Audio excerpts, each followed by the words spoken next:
So I'm gonna give a quick explanation on how I managed to customize my Outemu blue switches from clicky to linear, like you're looking at right now. So this is the base housing of these switches. You can see the metal contacts over to the side. Simply remove these metal contacts. These are what causes the switches to become clicky. But be warned, if your switches aren't optical, do not, I repeat, do not touch it. Alright, before we go to the sound test, a quick disclaimer. These custom switches are only achievable with Digital Alliance's 2017 Outemu Blue optomechanical switches. I haven't yet found any switches like this before, and I haven't yet found it after these particular ones, so this is special only to my case, as far as I know. Let's go to the sound test without the keycaps. Here's the stock one.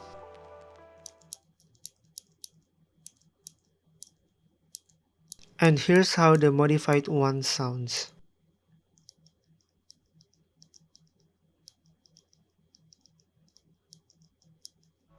Now we're going to hear the sound test again, this time with the switches inside my keyboard.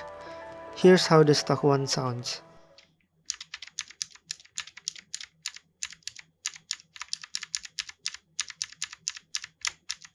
And then here's how the modified version sounds.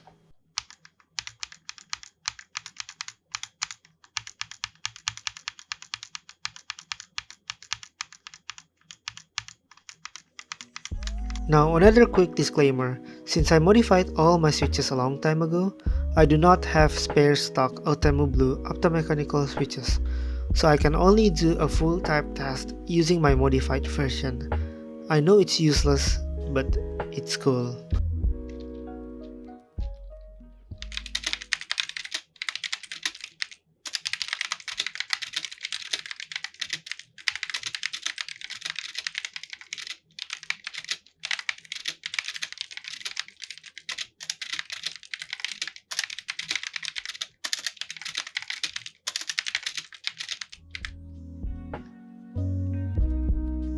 Alright, so that'll do for my quick explanation, since a couple of my friends keep questioning me on how I managed to make a clicky switch into a linear switch. It's not much, really, and it's sort of stupid if you think about it. But this video is made for fun and by no means a tutorial or an advice, so please don't take this the wrong way. Peace.